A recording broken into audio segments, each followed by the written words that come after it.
So now, guys, in the parallel session, we're going to have assessing lean maturity at an Audi Hungary car plant. Also, lean and customer experience will happen in the second parallel session. And on the main stage, I'm proud to announce here we have Major. The US will be with Ben, and they will be presenting why automation fails, barriers to technology adoption in manufacturing. So Major, the stage is with you and Ben. See you. Thank you, Christopher. Thanks, everybody, for joining. We are joined now by someone who is both the executive director and a research scientist at MIT's Industrial Performance Center, where he co-leads the Work of the Future initiative.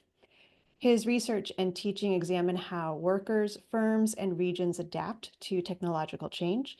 His research and commentary have been featured in the New York Times, the Wall Street Journal, Forbes, Bloomberg, and Harvard Business Review. He received his PhD from MIT and formerly worked at Google. Please help me welcome Ben Armstrong. Hello, everyone. It's really great to be here. Thank you for the very kind introduction.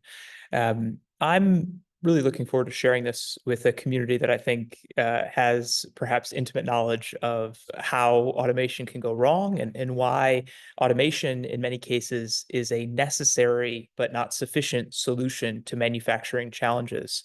Today, what I'm going to talk about is really, in one way, the case for automation, which is that in high-wage markets, the only way for manufacturers to compete on price and in some cases on quality is to invest in new technology. But the challenge is that this technology will not just inevitably work out of the box, that it actually turns out it's very challenging to make automation work in complex manufacturing contexts. And some of you in the lean community might be familiar with this, dating back to the early 1980s with a story about GM and their CEO, Roger Smith, that when Roger Smith, trying to understand why Toyota was outcompeting GM on price and on quality, he took a delegation of his GM executives to Japan to visit some Toyota factories. Toyota ever the gracious host for factory tours. And what his team took away from that was that where Toyota was beating them, beating GM, that is, was they just had a lot more robots. So what Smith and company at GM said is that we need to go home to the United States and build the factory of the future. They did this in Saginaw, Michigan. And what they really thought the factory of the future looked like was what Smith coined the term as lights out automation. It was a factory that had so much robotics, so much automated equipment that you wouldn't even need a human to be in there operational. You wouldn't even need to turn on the lights. And as some of you no doubt know, this factory of the future was a total mess. And it didn't come to pass that lights out automation was possible. And really what we know from history, what many of you know from working in the lean community, is that what it took in those Toyota plants to make automation work wasn't just good technology. It was good organizational capabilities. It was hedging against certain risks of introducing new techniques. There was a whole other ecosystem of practices that were required to make automation work. So given this kind of canonical example of where GM went wrong, I want to talk about, in a more holistic way, why automation fails. And I'm going to talk about it particularly in manufacturing, but I think some of these lessons apply in other areas. And I've written about this in healthcare settings as well, and how automating administrative processes can be a real challenge. So just to get us started, I think that the common ways that we talk about automation and new technology are a little backward. So let me just start with headlines you're no doubt familiar with, either these or a version, which is that automation is typically associated with the displacement of work and essentially devaluing or commodifying human labor, that automation is seen as a threat to workers and human expertise. But what we actually see in studies is that when organizations introduce automation, we've seen this in European contexts, we've seen this in the US and Canada, the companies that adopt automation typically hire more workers and they become more productive and more profitable. That when automation is done well and at scale, it can become a real value. And I think the question for a lot of people there is to say, okay, well, of course, we don't know that automation causes profitability or productivity increases. It could just be the most competitive organizations are adopting the automation. Sure, that's true. But what we see among the automators is that, and this is coming from field work that I do along with others, is that there's really a fork in the road. That some companies, when they adopt new automation and end up hiring new people, the people they hire are still in these commodified, typically low quality jobs. So the threat of new technology and robotics isn't to displace workers necessarily, but to make jobs worse. In these cases, automation is in some ways a way of adapting to a high turnover workforce, and trying to make technology more robust when people aren't necessarily reliable to gain those skills over the long term. In other cases, and these are the cases which I see as successes of automation really adding long-term value to an organization, is when new tools are introduced not only to improve productivity, but also to improve the quality of work, unleashing individuals to do more creative, more problem-solving jobs, essentially to go from being individual machine operators to cell leaders in higher wage positions. And these are some of the cases that I'll share, even though I'm going to emphasize how automation fails. I think the flip side of that coin, where automation succeeds, is also really important. So I just want to, underline this point that I introduced with the GM story. I feel like on the technology side, when I talk to robotics companies or companies developing new machine tools, they look at the holy grail of automation in manufacturing as lights out. Still, this term has dominated the technology community and is something like a futuristic aspiration. And really what they say is they want to scale automation such that your productivity gains are faster, are happening faster than your labor gains, that automation is really a tool for growth. But I think the motivation is right, but the mechanism is wrong. And I think the mechanism just misunderstands what the ingredients are that are required to make automation successful. And we didn't just see that the mechanism's wrong in the GM case, we've seen it over and over again. So we've seen it, you might have seen this write-up about the Craftsman tool failures of automation, that the factory ended up being too automated and the workers couldn't really operate within the automated system when they were required. Tesla's Model 3 debacle was also a well-documented case of too much automation that was too rigid and really went away from some of Tesla's kind of terrific experimentation that led to the success of the Model S and Model X. And then finally, there have been attempts at individually automated lines, like automating, candle assembly, that have gone wrong, in part because the technology didn't seem like it was capable of doing the task. But really what it was is that the technology wasn't capable of doing all the tasks. And the goal was to automate the entire line rather than taking on individual tasks and allowing for human machine handoffs, where automation can be effective, but not the total solution. And this is where I think that the gaps are today. So in contrast to these cases of failure, I want to point you to a few cases of success that we've highlighted in our own work. And these aren't cases of lights out automation. These are cases that I think can be more fairly categorized as flexible automation that's enabled by human skill and by a lot of software expertise on the factory floor. So in the upper left, and I'll just spend a moment on these given our limited time. But if you're interested, we have short videos that we've done on each of these companies that are on YouTube that I would recommend to you, that go into a little bit of why these cases were successful. But in the upper left is a company in New Hampshire called Hypertherm that is, given its scale in a relatively high wage environment in the Northeast, has introduced at scale, new robotic technologies and automated lines. They do a lot of experimentation on the factory floor with kind of pilot lines next to existing lines. And one of the keys to their success has been that they have a training institute that is part of their company that runs in parallel to the introduction of new technologies. So they've created new roles to deploy these technologies and manage them. And then they've also created the training program so that their operators can get the training to go into this new role. And they feel like they're really benefiting from automation when it's deployed. So they've developed this internal capability to operate automation that's really allowed them to scale. Another factor that they point to is that they're an employee-owned company.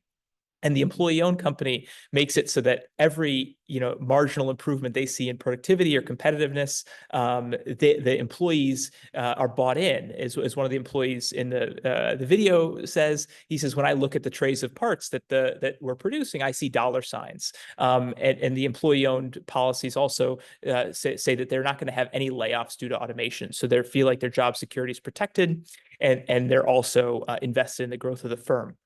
In the lower right is a firm much smaller than Hypertherm, only about 25 people, that's automated every piece of equipment in the shop. There's a shop in Northeast Ohio that makes a range of parts from automotive to aerospace to defense applications.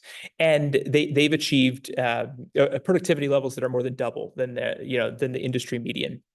And it's largely not necessarily because of the machine tools they use. They're using similar machine tools to their competitors, but it's because of the software expertise that they've embedded within their organization. That they hire machinists at $30 plus an hour because they expect those machinists to be able to reprogram robots and adapt the software that they've developed to use automation in a high mix of applications on the factory floor.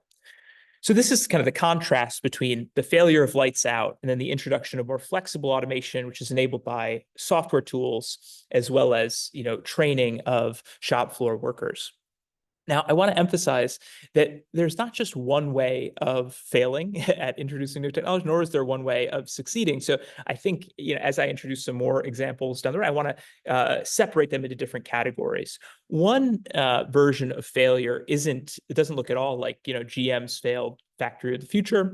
It instead looks like a company that doesn't have much new automation that they've invested in, but they have a lot of tasks or processes on the factory floor that could really benefit from automation. So these are companies that could be far more productive and competitive. They could be growing faster, but they're not. And these are kind of almost invisible cases of automation failure, I would say. The second are the more visible, which are the Tesla Model 3s, the Craftsman tools, et cetera. And then second, I think that oftentimes we focus on a very specific ROI coming from automation, and that's like a labor displacement calculation ROI that many of you are familiar with, where we see automation, when it's successful, it's doing something for either a lower cost or at a higher speed than a human could do it. And this is directly translating into higher value added per worker hour. But what I've seen, some companies that really are excited about their automation prospects is that automation just allows them to do a different type of task that they hadn't done before. So in some cases, companies that might not have either the skills or might not have the labor to take on an assembly task or a different material movement task can now take in a different role from the supply chain or a different job that they might not have been able to take previously. Now, this allows them to vertically integrate, to hedge against supply chain risk, even though the automation isn't allowing them to do it cheaper than where they might have sourced this job elsewhere. The expanded capability is reason enough. So I think that this is oftentimes an undersold benefit that automation can provide for organizations that really learn how to use the tools flexibly.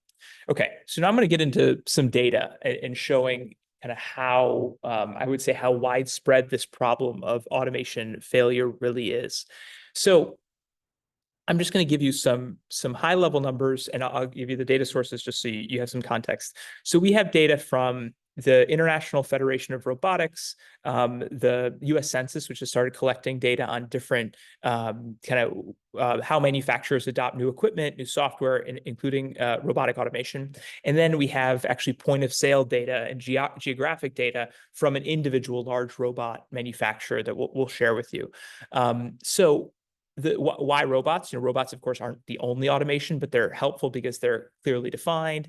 They do a specific set of tasks, and they've been associated in those studies I mentioned before with higher performance, higher productivity, et cetera. And what I think is really remarkable, and I say this coming from academia, what's really striking is that we have all these brilliant advances in robotic technologies. You've probably seen videos of humanoid robots or robotic hands doing incredibly dexterous motions. They're dancing. A lot of advances in the R&D, but not much advance in adoption, right? So you only see 12% of all US factories with any robotic automation at all. And then among those 12%, only about half have more than one robotic application on the floor. And you have about a half that either are no longer using their robot or continue in a very low level of robotic adoption.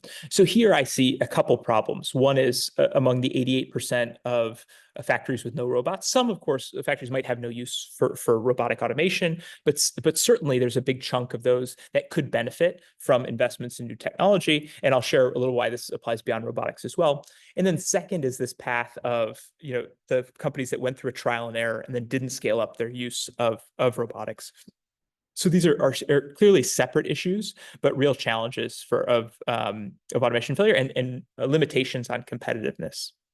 So, let's give you, I'm going to give you three hypotheses that I work on in my research of why this might be. One, and this is really the engineering hypothesis, is that really the technology, automation technology is only good at certain things. It's only good at highly repetitive tasks. It's not good for a typical manufacturing environment in a high wage country, which is higher mix and lower volume. The second is that organizations that are the key users of these technologies just aren't ready for them. They don't have the capabilities. And then third is that it's something to do with the financing and the risk of trying to change the process, which I think is maybe the most interesting hypothesis for the lean community, which is focused on kind of managing change and trying to integrate new technologies through a continuous improvement approach. Okay, so I'm going to start with point one, which is, is this a technology problem? Do we just need to adapt robotics for higher mix, lower volume applications? And I'll mention at the outset, today I'm in Chicago, part of a group called HAND, which might interest some of you, which is a new engineering research center in the U.S. focused on dexterous manipulation robots. The idea being that current robots can't assemble delicate devices like electronics. So what we need is essentially a robot with an end effector that looks more like a hand and can do more complex tasks and learn from human motion.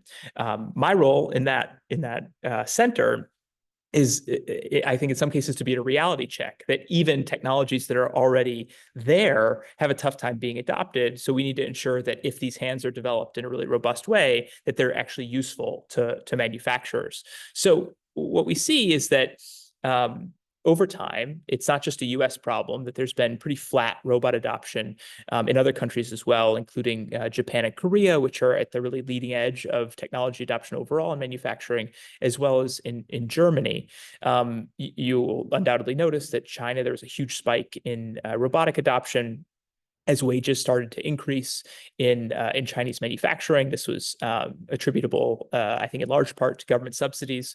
But research since this point in time, the field research on the factory floor has shown that a lot of these robots aren't being used, partly because exactly for this dexterity problem that I mentioned, that Chinese factories wanted to use these robots for assembly, but they realized that the current robotic technologies couldn't be used for assembly. They'd break delicate pieces, and humans were just much faster. And the response from one Chinese factory owner that was cited in this research is that they've learned after trying and failing with robotics was that the human body is just magic, that robots really can't compete. Okay, so I wanted to break this down where there are certain areas that we know right now where robots it's their sweet spot, and then there's certain areas where there's far less application of robotics. But those areas are changing. There's kind of a shifting terrain in the technology. So I'll point you to the first row, which is the automotive industry, and I think it's no surprise to a lot of you with familiarity that half of all robots deployed in the U.S., and it's similar in other countries, are deployed in the automotive industry. So it's really the overwhelming user of industrial robots. But what I think is interesting, the fastest growing category of robots are collaborative robots. And when we look at the breakdown of collaborative robots, it's actually not automotive dominated at all. It's actually more common in the metals industry for different applications like machine handling and material handling. So as the technology evolves, we're seeing growth in industries where robotic use hadn't been mature as much. So this historically the applications and the capabilities of the technology might have been a barrier and a reason for why automation's failing. But I think we have fewer excuses because these technologies are evolving quite quickly. Second, I'm just going to give you a sense of not just the initial adoption, that kind of first arrow of the 12% versus the 88%, but also repeat purchases. So we're interested in, who's buying that second robot that's really critical to scale up. And we see that, large firms, I'll look at columns 3 and 4. This is the likelihood in a particular industry of a large firm purchasing a second robot, then the likelihood of a smaller medium firm purchasing a second robot. And you can see a pretty high variation by industry. And what I find interesting, I want to point you to, in some industries, the large firms like in automotive, they have the economies of scale, they have the internal capabilities, they're much more likely to do a second purchase.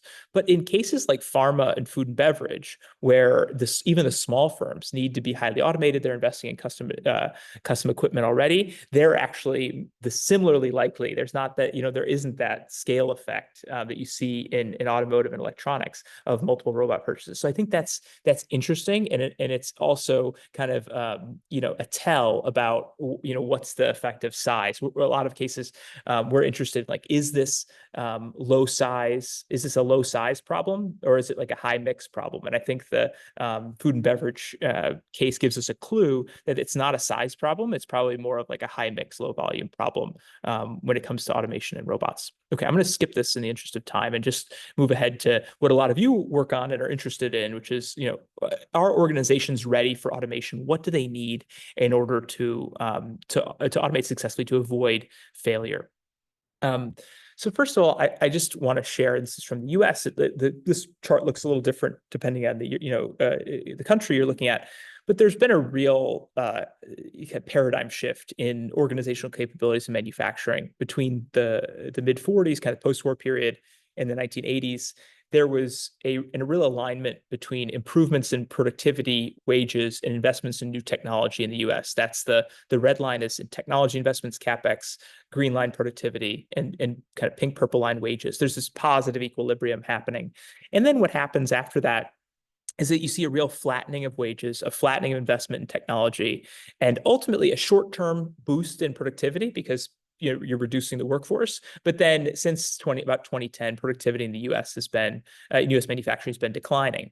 So this is really a bad recipe for organizational capabilities. You're not investing in upskilling your workforce. If you were, you would see wage increases. You're not investing in new technologies. If you were, you'd see a spike in CapEx, and you're not becoming more productive. So this is really not a set of ingredients to introduce new technologies and to change for the good.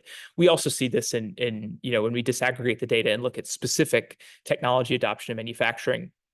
You see a minority of manufacturers not just investing in robots, but investing in the types of software applications and machine tools that would make robots valuable. And when we look at hundreds of thousands of manufacturing job postings in the US, we see that fewer than 1 in 5 of those job postings requires any digital skills at all. So it's this equilibrium where companies aren't adopting the technology, and in part they're either not adopting the technology because they don't have they're not expecting digital skills from their people, or they're not expecting digital skills for their people because they're not investing in the technology. So there's this really chicken and egg problem with low organizational capabilities that don't fit an automated environment.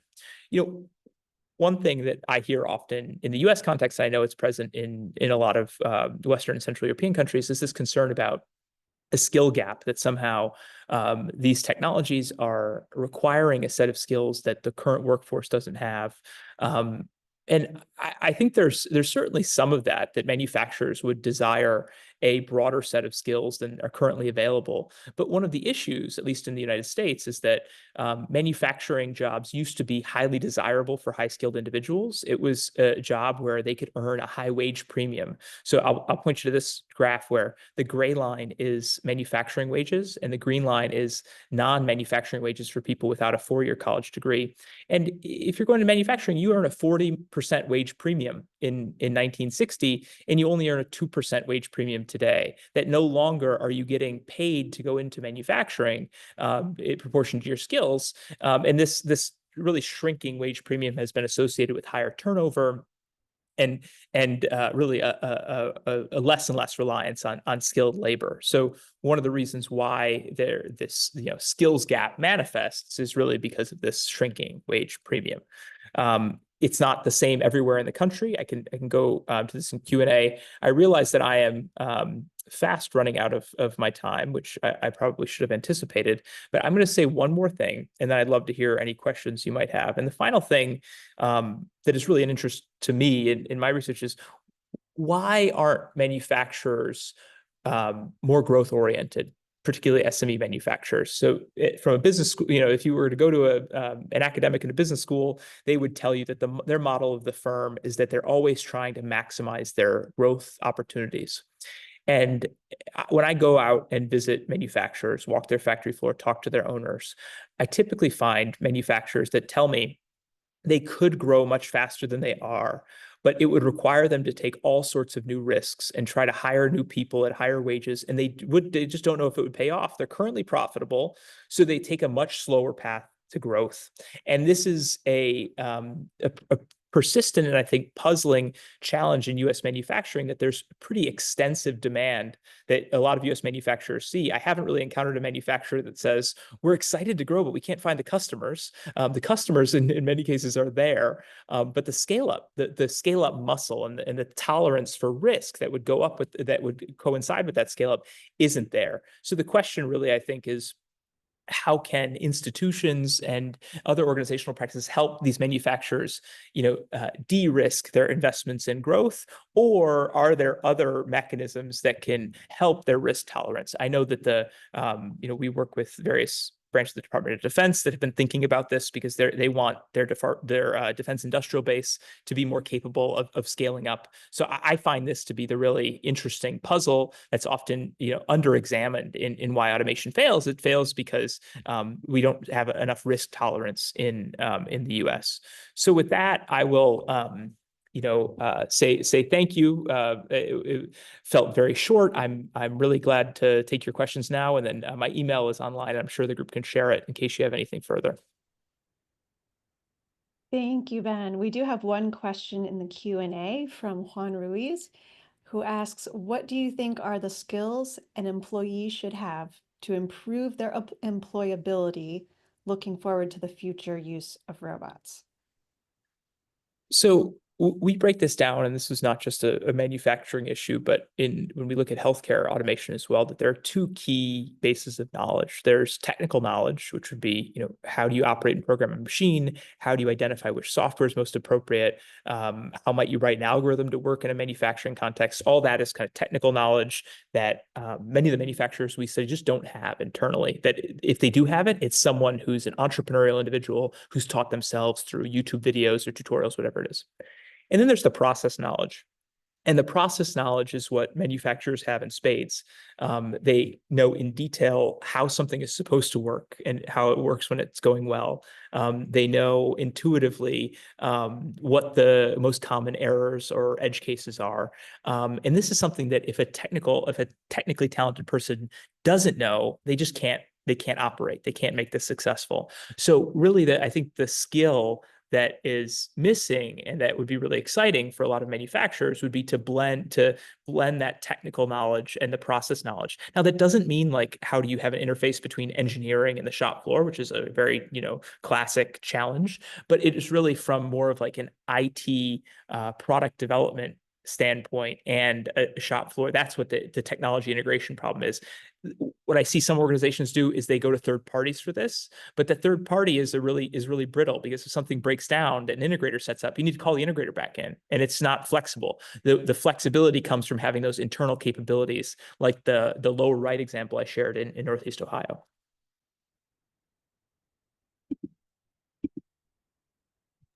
We've got another question here. They ask, on one hand, I'm surprised that U.S. companies seem to be less inclined to take risks, given that the U.S. is traditionally known for embracing risk more than other parts of the world. However, it seems that traditional management, CEOs, and governance boards are heavily focused on immediate results rather than long-term growth. This could be due to the system's emphasis on quarterly earnings, which drives a focus on short-term gains. Just a thought. I would say it's a really good thought.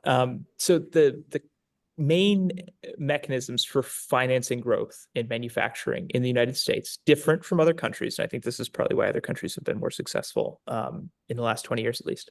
Public markets, private equity, both judged by short-term returns and not necessarily likely to invest in long-term value or really asset-intensive long-term value creation. There are exceptions, but I think those are the issues. So some of the models that I am studying right now are, what does venture capital look like in manufacturing? There are several venture capital experiments in the US that try to capture those benefits of a more innovative entrepreneurial mindset. And then the second is long-term holding companies like Danaher, Rebuild Manufacturing is a really great Hello. example. Ben, Meja, unfortunately, the time is up. Again, thank you for sharing. Hope to see you guys in the lobby. A lot of people want to share there. Thank See you. you.